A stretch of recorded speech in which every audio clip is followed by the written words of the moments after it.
Um feliz sábado a todos, que Deus os abençoe grandemente aonde quer que você se encontre nesse momento. Aqueles que estão acompanhando conosco o nosso culto através do Zoom, sintam-se abraçados. Aqueles que estão através do YouTube, também eu quero que nesse momento você se sinta abraçado. Eu sei que a palavra abraço, nesses últimos meses, tem se tornado cada vez mais desejável.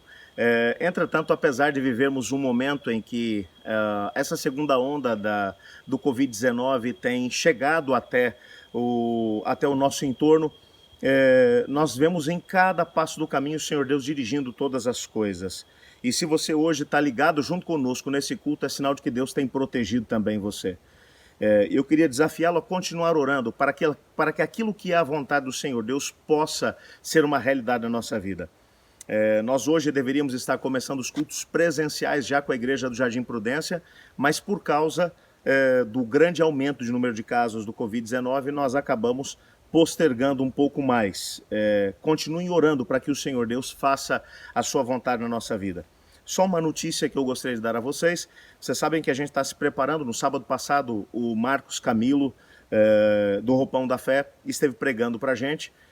O Nogueira, que é o obreiro bíblico que está acompanhando o trabalho do Roupão da Fé, que está fazendo o processo de preparação, juntamente com o irmão Edson, que é o nosso companheiro também de missão daqui do distrito, estão trabalhando e nós já tivemos fazendo um trabalho de resgate e já tivemos 5 ex-adventistas que tomaram a decisão de poder voltar para a igreja e serão batizados no sábado que vem, sábado dia 16. Então continuem orando por isso, para que o Senhor Deus ele continue a alcançar essas pessoas, apesar desse contexto de pandemia. Eu acabei tendo alguns problemas para poder resolver no sítio que meu pai me deixou aqui em Sengés, na região do Paraná, na divisa com São Paulo, e eu estou nesse momento aqui do meio da floresta pregando para você. É um prazer poder estar junto contigo. Eu quero ler aqui 2 textos, nós vamos ler o texto e na sequência vamos fazer uma oração e depois vamos conversar um pouquinho sobre ele, ok? O texto é o texto de Efésios no capítulo 6, nós vamos ler o versículo 12, onde Paulo diz assim: mas a nossa luta não é contra a carne e sangue, mas contra os principados e potestades, contra os dominadores desse mundo de trevas, contra as forças espirituais do mal nas regiões celestes. Ore comigo. Senhor Deus, muito obrigado porque a Tua palavra, ela trabalha no nosso coração e na nossa mente. Fale conosco agora através dela. Independente do lugar onde nos encontremos, por favor, Senhor, manifesta-te na nossa história. Nesse momento, que a Tua palavra possa encontrar um lugar dentro do nosso coração. Pois é em nome de Jesus que oramos. Amém. É interessante que o apóstolo Paulo, quando vai falar sobre a grande luta que existe entre as forças do bem e do mal, Paulo ele começa dizendo contra o que não é a nossa luta. Ele vai dizer a nossa luta não é contra a carne e sangue. E deixa eu aproveitar para poder dizer a você que às vezes nós gastamos muito tempo lutando contra aquilo que não é o foco da nossa luta. Quantas vezes eu encontro pessoas que lutam para poder tentar fazer com que um filho que está desviado do caminho do Senhor possa voltar para o caminho dele. E aí quando esgotam completamente as suas possibilidades, às vezes vem até a igreja e diz assim: irmãos, eu fiz tudo o que eu podia, agora eu já não tenho mais o que fazer, vim aqui pedir que os irmãos orem comigo. Quantos são, às vezes, os cônjuges que lutam para tentar resolver um casamento ruim e não conseguem? Mas depois de poder passar, às vezes, anos a fio, lutando, acabam desistindo. Por quê? Porque fizeram tudo o que podiam para tentar mudar o outro, para tentar mudar uma situação, para tentar mudar um relacionamento. E eu poderia aqui, quem fala sobre isso, eu poderia falar sobre problemas financeiros, eu poderia falar sobre defeitos de caráter, eu poderia falar sobre pecados que a gente não consegue vencer e que a gente bota muita força, muito peso em cima disso tudo. O apóstolo Paulo começa o seu comentário dizendo o seguinte: a nossa luta não é contra a carne e sangue. Mas isso não nos isenta de uma luta. Isso não nos isenta de batalhas a serem travadas. Porque ele continua o texto. Ele diz que a nossa luta é contra principados e potestades, contra os dominadores do mundo de trevas, das forças espirituais do mal nas regiões celestes. O que Paulo está dizendo é que no mundo espiritual existe uma luta que está acontecendo por detrás dos bastidores que nós não somos capazes de poder entender. E essa luta, de alguma maneira, ela interfere na nossa própria história. Essa luta, ela é capaz de poder interferir de forma muito clara na minha história e na sua. E às vezes a gente nem se apercebe do que está acontecendo. Às vezes aquela palavra que aquela pessoa disse, que ela nem se deu por conta de que magoou tanto, ela não foi dirigida porque aquela pessoa pensou em dizer alguma coisa ruim para você, mas uma força por detrás dessa pessoa acabou fazendo com que ela dissesse exatamente aquela palavra, daquele jeitinho que fez o seu coração sangrar. Às vezes, o patrão toma uma determinada atitude que acaba destruindo completamente a sua vida e você nem sabe por quê. E às vezes ele nem se dá por conta. O que Paulo está dizendo é que existem forças espirituais nas regiões celestes, ou seja, no mundo espiritual, lutando, e a reverberação dessa mesma luta, ela pode ser sentida no nosso mundo.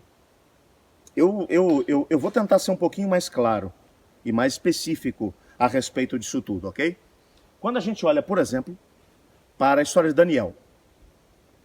Daniel, ele entendeu que havia chegado o momento para o cumprimento das profecias de Jeremias. Jeremias havia dito que seriam 70 anos do cativeiro do povo judeu lá em Babilônia. O tempo já tinha se cumprido, era a época de Deus responder às orações e abrir portas para que os exilados pudessem voltar para Jerusalém, reconstruir a cidade e o templo.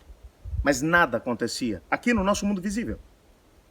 Durante 21 dias ele orou, ele jejuou, ele clamou a Deus e nada aconteceu.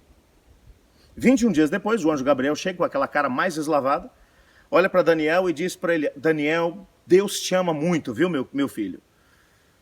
Se eu fosse Daniel, ia falar assim: olha, será mesmo? Porque faz 21 dias que eu estou orando e tudo que eu tive como resposta foi um silêncio total e absoluto.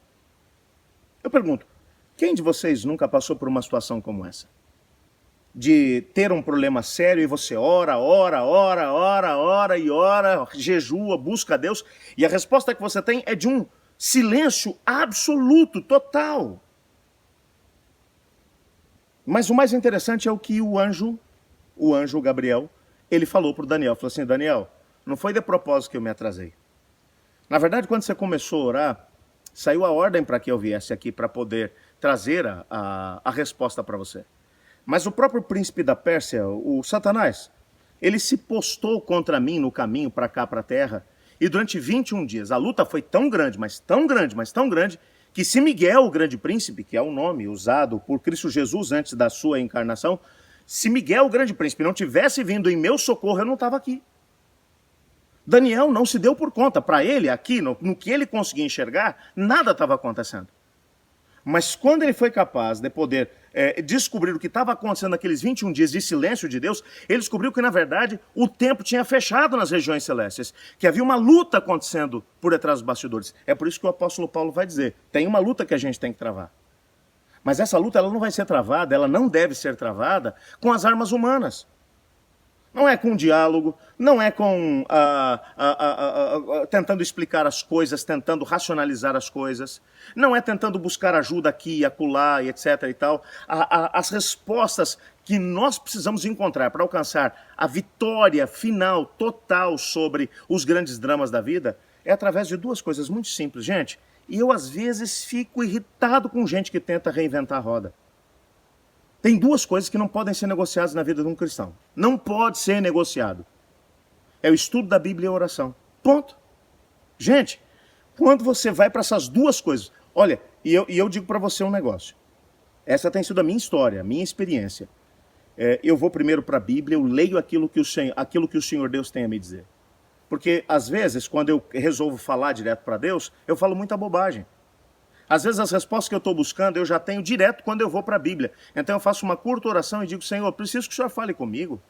Fala aí através da tua palavra. Aí eu vou lendo, tentando entender o que a Bíblia tem a dizer para mim.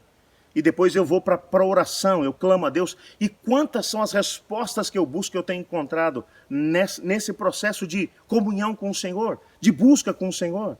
A Bíblia tem sido, sem sombra de dúvida, a minha companheira fiel. Mas, ao mesmo tempo, a oração tem sido uma resposta muito agradável de conversa com Deus, para tentar interagir com Ele.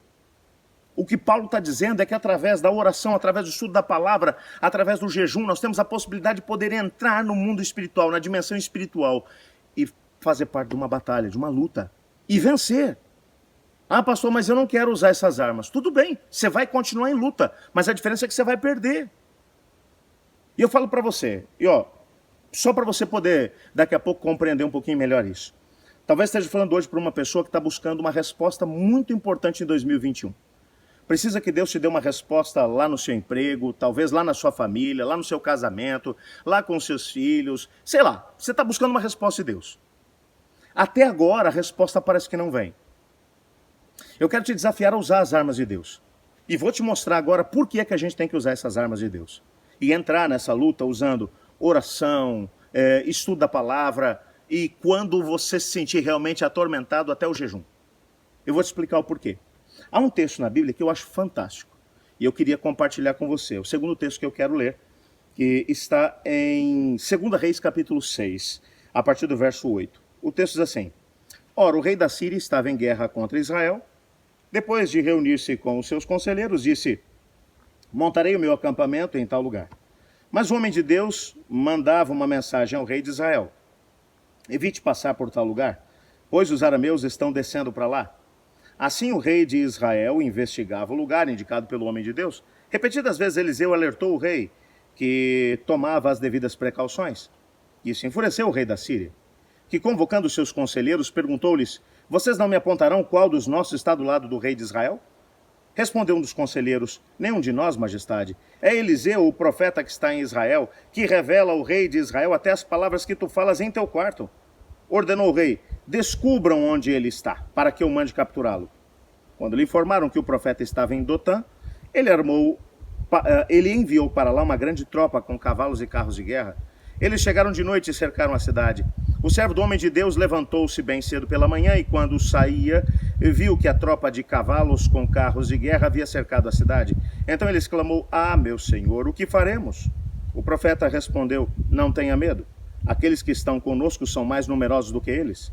E então Eliseu orou: Senhor, abre os olhos dele para que veja. Então o Senhor abriu os olhos do rapaz, que olhou e viu colinas cheias de cavalos e carros de fogo ao redor de Eliseu.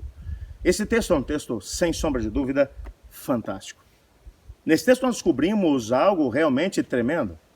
Só para você poder entender, a Síria, nesse tempo, havia se tornado o grande inimigo do reino de Israel, o reino do norte, com o capital em Samaria. Muitas foram as vezes que a Síria acabou invadindo Israel e causou grandes estragos. E nessa altura, a Síria havia conseguido conquistar todos os países no entorno, mas não conseguia conquistar Israel. O rei da Síria realmente ficou preocupado com aquela situação, porque ele organizava todas as estratégias, ia para determinado país e tudo dava certo, ele conquistava. Mas ele vinha até Israel, ele tentava atacar e não conseguia, não dava certo. E quando você olha para Israel nesse tempo, Israel não estava bem. Israel não tinha um exército poderoso. Israel não estava na melhor fase enquanto reino. Não. Era um momento complicado para eles. E o rei não conseguia entender como é que eles conseguem escapar quando todos os demais reinos não conseguem. Bom, ele reuniu seus generais e ele disse assim: eu quero que vocês me expliquem uma coisa. Por que nós organizamos nossas estratégias de guerra e em todos os lugares elas funcionam, mas em Israel não? O que está acontecendo? Os seus generais começam a se olhar e tal, ninguém tem coragem de falar para o rei, e o rei diz assim: eu estou chegando a uma conclusão. Algum de vocês está vendido para o rei de Israel. Só pode ser isso. Até que um deles quebrou o silêncio e disse assim: rei, na verdade não tem ninguém aqui que está vendido para Israel. O que está acontecendo, seu rei, é que tem um cara lá em Israel, o nome dele é Eliseu. Eu gosto muito de Eliseu, viu? Eliseu é um profeta que a Bíblia diz que ele era um profeta careca. Olha que coisa boa. Cuidado com os carecas, viu? Esses caras são perigosos às vezes. E eles olharam para ele e disseram assim: tem um profeta careca lá em Israel, o nome dele é Eliseu. Esse profeta, ele é tão amigo de Deus, mas tão amigo do Deus de Israel, que o Deus de Israel conta para ele tudo o que acontece à sua volta. Tudo que o senhor rei, por exemplo, fala dentro do seu quarto, com a porta e janela fechada e no escuro, o Deus de Israel fica sabendo e conta para Eliseu. Eliseu vai lá e conta para o rei de Israel. E o rei de Israel consegue se preparar e é por isso que nada dá certo com eles. O problema deles é aquele careca de lá de Israel, o tal de Eliseu. O rei enfurecido disse: descubra onde ele mora. fizeram uma pesquisa e rapidinho descobriram que ele morava em Dotã. Uma cidade pequenininha, muros frágeis. O rei da Síria preparou uma grande tropa para poder ir para lá. Eu falo para você, ele não precisava de uma grande tropa para poder conseguir tomar a cidade de Dotã. A cidade de Dotã era uma cidadezinha de nada. Se colocasse os soldados em volta soprando, o muro caía. Mas ele manda uma grande tropa para lá. Isso tem que fazer a gente parar para poder pensar. Você pode até menosprezar as forças do mal, mas as forças do mal não menosprezam o poder que existe quando uma pessoa está afinada com Deus. E o diabo pode ser qualquer coisa, mas burro no sentido de poder não compreender que existe poder à disposição do ser humano, quando o ser humano se coloca à disposição de Deus, ele sabe disso. E agora o rei da Síria manda um monte de soldados, cercam a cidade de noite. De manhã cedo, eu quase posso imaginar a cena. Provavelmente dizem alguns teólogos que o servo que é mencionado aqui era ninguém menos do que o próprio Geazi, o servo de Eliseu. Ele acorda logo cedo, e quando ele está indo lá, sei lá, se ele estava indo para a padaria comprar um pão para o profeta, o fato é que ele vê aquele monte de gente em cima dos muros da cidade. E quando ele começa a olhar aquela situação, você sabe como é que é, né? Você vê um grupo que está todo mundo junto ali olhando para um negócio, você tem que ir lá ver o que está acontecendo. E o Geazi vai lá para poder dar uma olhada, e quando ele olha, ele vê, gente que não acaba mais. Ele olha para todos os lados, tem soldados cercando a cidade de todos os lados. Parece até essas araucárias que estão aqui à minha volta, olha, os soldados que estavam cercando Eliseu naquele dia. E ele olha para aquilo tudo, ele fica apavorado, ele volta para casa correndo e fala: chefe do céu, a vaca foi pro brejo, dessa vez ela foi com corda e tudo. Os inimigos cercaram a cidade. E o pior de tudo, chefe, é que eles não querem a cidade, eles querem o Senhor. E eu já sei como é que essa história termina. Eles vão pegar o Senhor e vão pegar o seu servo, que sou eu, ou seja, eu vou me lascar nessa história toda. Eliseu diz: calma, vamos dar uma olhada nisso. E quando Eliseu chega no topo dos muros da cidade, ele olha para fora. Você consegue imaginar essa cena? Ele olha para fora e diz: gente, que coisa mais linda que é isso aqui! Isso é maravilhoso! Eu quase começo a imaginar o rapaz, o servo, o Geazi, olhando para ele e falando: ô chefe, isso é tudo menos maravilhoso. Chefe, esse pessoal tá aí para poder pegar o Senhor, para poder destruir o Senhor, para acabar com a gente, eles são contra nós, Senhor. Você está olhando para o lugar errado, Geazi. Você está olhando para os soldados, você está olhando para os inimigos. Tem algo a mais que você precisa ver. E eles assim: só um minutinho, Senhor Deus, abre os olhos dele para que ele veja aquilo que o Senhor deixou que eu visse. E o Senhor Deus abriu os olhos do servo. E quando ele olhou todo o espaço em volta da cidade, entre os inimigos e o profeta Eliseu, estavam cercados de carros e cavalos de fogo por todos os lados. Era o exército celestial que estava ali protegendo Eliseu, para que nem sequer um fio de cabelo da sua cabeça pudesse ser tocado. Bom, isso ia ser difícil porque ele era careca. Mas o fato é que ninguém, mas nada poderia acontecer com o profeta. Por quê? Porque os anjos de Deus estavam zelando por ele. Eu olho para esse texto, meus queridos amigos, eu sou capaz de poder entender aquilo que o apóstolo Paulo, muitos séculos depois, muitos milênios depois até, escreveu. Quando ele diz que a nossa luta não é contra carne e sangue. Quando o nosso coração está no lugar certo, quando nós buscamos o Senhor de todo o nosso coração, quando nós buscamos a intervenção do Senhor, nós não precisamos ter medo de absolutamente nada. O profeta, ele não teve medo porque ele, antes de poder ir olhar para os sírios, ele tinha olhado para o Deus Todo-Poderoso. E o Deus Todo-Poderoso tinha garantido para ele que estaria com ele nas horas difíceis e nas horas boas. E quando você sabe que você está com Deus, Deus é o único que pode falar assim: quem está comigo está com Deus. E quando você tem Deus do seu lado, quando você tem o Senhor Deus junto contigo, Ele está sempre à disposição. Se por acaso você tem andado sozinho, não é porque Deus quer. É porque você escolheu talvez deixar o Senhor Deus de lado. Porque você talvez escolheu fazer carreira solo. É porque talvez você resolveu, através de suas atitudes, achar que é melhor você sair correndo que nem um desesperado para poder conseguir ganhar a tua vida, para poder resolver seus problemas, do que gastar um tempo significativo na presença do Senhor Deus, buscando dele as respostas que você precisa. O Senhor Deus hoje olha para você e ele faz um grande desafio. Ele te desafia a se colocar à disposição do Senhor, a decidir usar as armas de Deus. Amigo, há uma grande luta acontecendo por detrás dos bastidores. Deixa eu aproveitar e falar uma coisa para você. Nesses últimos 9 meses, desde que o Covid-19 começou a fazer vítimas aqui no Brasil, que eu tenho tido medo. Meu filho tem síndrome de Down, tem 10 anos, a imunidade dele, segundo os médicos, chega a ser 40% mais baixa do que a imunidade da maior parte de nós. Minha esposa, por causa de algumas comorbidades, ela acaba sendo também grupo de risco. E eu digo para você, eu tenho medo de sair de casa por causa desse Covid-19. Mas tenho saído. Antes de poder sair, entretanto, eu entro na presença do Senhor Deus e digo para Ele, Senhor, eu vou usar todos os aparatos de segurança que o ser humano me colocou à disposição. Mas eu só saio daqui na hora que o Senhor me disser que eu posso ir, porque o Senhor está indo junto comigo. Que eu estou indo na direção proposta pelo Senhor. Eu vou falar para você uma coisa. Eu tenho me cuidado. Toda vez que saio de casa, máscara, álcool gel, distanciamento social, o máximo possível. Mas o Senhor Deus, eu acredito que eu não peguei esse coronavírus por uma razão. Porque o Senhor Deus, por alguma razão que eu não sou capaz de poder compreender, Ele resolveu colocar a sua mão sobre a minha família. Eu louvo o nome dEle por isso. Mas ao mesmo tempo, eu não me descuido. Se tem uma coisa que eu não descuido dia nenhum, assim como eu não descuido da máscara, assim como eu não descuido do álcool gel, porque eu sei que tem um inimigo invisível querendo pegar a gente aí, que é o Covid-19, eu sei que tem um inimigo muito maior, muito mais poderoso que o Covid-19. Um cara chamado Satanás. Doido para poder arrebentar com a vida da gente. Doido para poder fazer com que o casamento da gente seja uma porcaria, que os nossos filhos se percam. Doido para poder fazer com que a gente passe a vida toda correndo e não ligue para Deus. Doido. E se eu descuidar da oração e do estudo da palavra, eu sei que esse inimigo me pega. Eu sei que ele me derrota.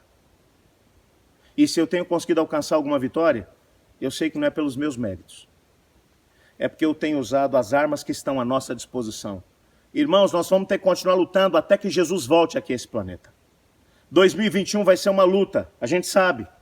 Assim como foi 2020. E vamos continuar tendo lutas em cada um dos anos até Jesus voltar. Quanto mais próximo da vinda de Jesus, mais intensa vai ser essa luta.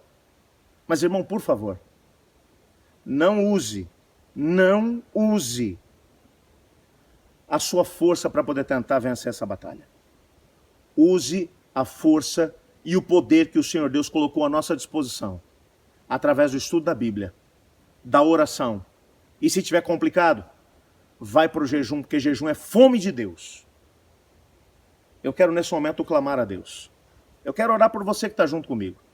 Por você que está aí no YouTube, olha, se tem uma coisa especial que você precisa resolver nesse ano 2021, e você quer que eu esteja orando especificamente por isso, faz o seguinte, agora, aí no chat que está habilitado, coloca aí pra gente. Se você quiser colocar ou enviar diretamente para mim, também pode mandar diretamente para mim, não tem problema. Você que está aí no Zoom, tem aí o bate-papo. Eu queria que você que está habilitado também, você pode colocar, mandar diretamente para mim. E quando terminar eu vou estar lendo tudo. Eu vou estar orando junto contigo. Mas não adianta só eu orar. Você tem que tomar a decisão de que nesse ano, 2021, a Bíblia vai ser sua melhor amiga. E os melhores e mais profundos momentos que você vai passar ajoelhado diante do Senhor em oração. Se você quiser fazer isso, eu quero orar agora para que Deus te dê força para que essa seja a sua realidade. Senhor Deus, amado Pai, obrigado por tua palavra, obrigado que através dela nós podemos ser edificados, exortados. E hoje de manhã, Pai, eu creio que o Senhor teve um recado para poder dar para cada um de nós. Ajuda-nos a podermos nos manter firmes em Ti. Ajuda-nos a podermos compreender aquilo que é a Tua vontade. Ajuda-nos a podermos usar as armas de Deus. Ajuda-nos a sermos constantes no estudo da palavra, na oração. Ó Pai, ajuda essa pessoa que está precisando de uma intervenção, que colocou no chat aí agora o problema que ela está enfrentando, que colocou no bate-papo. Aquele que talvez não colocou, mas que está nesse momento orando junto comigo, ouça essa prece. E dê-nos vitórias nesse ano, pois é o que oramos em nome de Jesus. Amém. Que Deus te abençoe e que Deus te guarde. Tenha um restante de sábado abençoado na presença do Senhor.